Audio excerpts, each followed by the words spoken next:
Je regardais les dépêches d'agence de ces derniers jours, les dépêches de l'AFP, et je remarquais le nombre de bénévoles, d'entraîneurs, d'encadrants agressés sur les terrains de sport. J'ai été très étonné.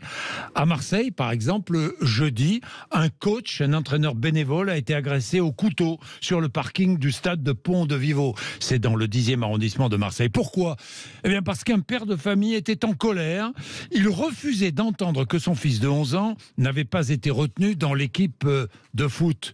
La scène s'est produite jeudi après-midi, même jeudi soir, après une journée de détection des moins de 13 ans organisée par le club de foot de l'AS Vivo Sauvagère à Marseille, dans le 10e. Un père de famille vient d'apprendre que son fils de 11 ans n'est pas retenu dans le groupe à la rentrée. Il se rend sur le parking du stade et avec un couteau de cuisine, il agresse violemment Frédéric, l'un des coachs. Heureusement, Frédéric n'a été que légèrement blessé, mais il a eu peur. Frédéric a déposé plainte, évidemment, et dit « ça ne changera rien à ma passion ». C'est un bénévole. Autre agression sur un terrain ces derniers jours à Gérardmer, dans les Vosges. Frédéric, arbitre de 48 ans, a été agressé. Frédéric est avec nous. Bonjour Frédéric. Oui, bonjour. Oui, bonjour. C'était il y a combien de temps cette agression, Frédéric ? C'était quand ? C'était il y a une semaine, c'était dimanche dernier. Dimanche dernier. Vous arbitriez un match à quel niveau ? Un match de District 3 sans aucun enjeu puisque l'équipe visiteuse montait en D2 et l'équipe à Gérardmer où je me déplaçais se maintenait à sa position et c'était les derniers matchs de fin de saison, quoi. Oui. Vous sifflez un penalty à la 88e minute de jeu ? C'est un petit peu plus compliqué que ça. Ça commence à démarrer un petit peu en deuxième mi-temps où j'avertis le numéro 6 de l'équipe de Gérardmer pour des contestations répétées. À ce moment-là, il met une claque vers mes cartons pour me les faire tomber par terre parce qu'il n'est pas d'accord. Donc moi, je me recule, je prends mes cartons, je lui afflige le carton rouge. 3 de ses coéquipiers sont obligés de le retenir parce qu'il veut foncer sur moi déjà pour m'agresser. Donc déjà, ça commence à être un peu compliqué en deuxième mi-temps. Et c'est à la 62e minute que ça se passe. Et à la 88e minute de jeu, je siffle un penalty. L'équipe visiteuse est revenue au score 4-1. Elle mène 4-1 contre Gérardmer. Je siffle un penalty pour l'équipe de Domartin. Et là, j'ai le numéro 8 qui me commence à contester, donc je l'avertis. Et donc là, lui me menace également de me mettre un coup de couteau à la sortie du stade. Donc bien sûr, je lui inflige le carton rouge. Au même moment, pendant que je suis en train de remplir sur mon carnet, j'ai le numéro 10 de l'équipe de Gérardmer qui vient vers moi en courant, en me menaçant de mort, et qui me met un coup de tête assez violemment sur le côté droit de la tête. Donc moi je tombe en arrière. C'est pas le coup de tête qui me met KO, mais comme le sol avec la sécheresse en ce moment était très dur, c'est quand j'ai la tête qui tape le sol par terre derrière, je perds connaissance. Et là il y a apparemment d'après plus de 30 témoins, quoi. Bon, je sens les coups mais je vois pas. Ils s'acharnent à coups de pied sur moi, quoi, dans la tête, dans les côtes. Ils sont à 3 à le retenir mais ils continuent quand même, quoi. Voilà.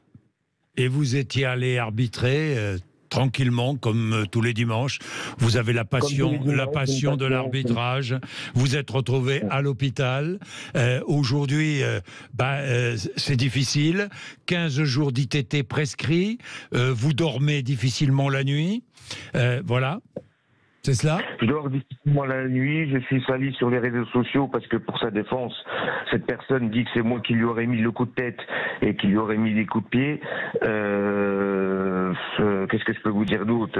Voilà, on sort mon passé d'il y a 20 ans en arrière, comme tout le monde a le droit de faire des bêtises dans sa vie, mais je veux dire, ça n'a aucun lien avec le match du 4 juin qui s'est passé à Gérardmer. On est des arbitres, on a une autorité publique, on est contrôlé, malgré qu'on est un amateur, on est supervisé par des gens, des professionnels du métier. Si on est sur un terrain de foot, on n'est pas là par hasard.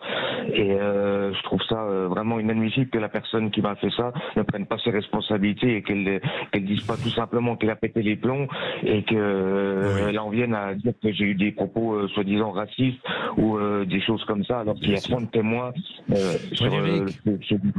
Frédéric, Oui. vous êtes bénévole ? Oui, bénévole, non. Vous savez, pour un match comme ça, monsieur, j'ai 70 km, je gagne 44 €. Voilà. C'est comme si vous étiez bénévole, Frédéric, c'est pareil. Voilà. Donc, c'est pareil, c'est la passion. Je suis amateur. C'est la passion. Je suis amateur. Voilà, c'est la passion, je suis un amateur.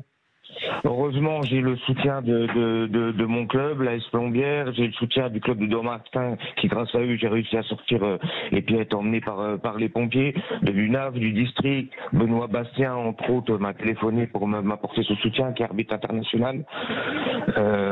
Enfin, voilà, quoi. Bon, le maire et le président de Jean-Armé ont pris leurs responsabilités. Ils ont interdit ces personnes-là à vie l'enceinte du stade. Et maintenant, on attend demain la commission de discipline me concernant pour le foot pour les sanctions, et le tribunal, ça passera au mois de septembre. Merci Frédéric. Merci. Il n'y a pas de souci. Merci Frédéric, passionné. Jean-Christophe Combe, bonjour. Bonjour. Si j'évoque ces deux faits divers, c'est parce que ce sont des bénévoles. Ce sont des hommes qui consacrent leur vie, leur dimanche, leur loisir à aider les autres, en allant arbitrer, en allant aider les plus jeunes sur des terrains de foot. Un temps, on avait pensé un statut du bénévolat. Est-ce que vous envisagez toujours cela ? D'abord, moi, ce que je voudrais dire, c'est qu'effectivement, je le connais bien, c'est bénévole, vous le savez. Oui. J'étais pendant 12 ans engagé à la Croix-Rouge française. J'ai été pendant 6 ans directeur général de la Croix-Rouge. Et j'ai une admiration sans faille, effectivement, pour ces gens qui consacrent leur vie aux autres, le soir, le week-end, souvent aux dépens de leur vie familiale. Et je pense qu'effectivement, notre société, elle ne reconnaît pas assez ce bénévolat, qu'on devrait en faire plus, qu'on devrait beaucoup plus le valoriser. Il faut raconter les histoires que vous racontez là. Je pense que ça leur fait chaud au cœur de vous entendre, que ce soit bénévole dans un club de sport ou dans une association humanitaire.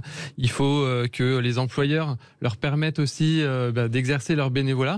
Quand vous faites un bénévolat de sécurité civile, alors, par exemple... Justement, où en est-on là sur les employeurs et le bénévolat? Est-ce qu'il y a des choses à améliorer? C'est des discussions qu'on a, qui doivent se traiter aussi dans le cadre du dialogue social. Nous, au gouvernement, on essaye de faire en sorte d'inviter les employeurs justement à mettre dans leur projet d'entreprise, dans leur stratégie, etc., une meilleure reconnaissance. C'est-à-dire que moi, j'ai un papa qui était pompier volontaire, par exemple. Il a été à l'éducation nationale.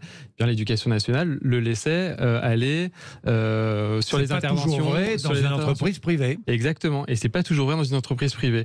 Et je pense qu'aujourd'hui, les employeurs, ils devraient s'ouvrir beaucoup plus. Ça fait partie de leur responsabilité. Moi, je dis, ça fait partie de leur responsabilité sociétale que de permettre aux bénévoles d'exercer. Mais faut-il contraindre les employeurs? Faut-il contraindre les employeurs? Moi, je suis plutôt. C'est quelque chose. Pour une incitation. C'est quelque chose de merveilleux. Je pense que vous et moi, on est convaincus du bienfait pour la société de ce bénévolat, de son utilité. Et je pense que les employeurs peuvent l'être aussi. Et je pense qu'aujourd'hui, les salariés poussent de plus en plus leurs employeurs à s'engager au service de la société. C'est vraiment la responsabilité sociétale des entreprises qu'il faut développer.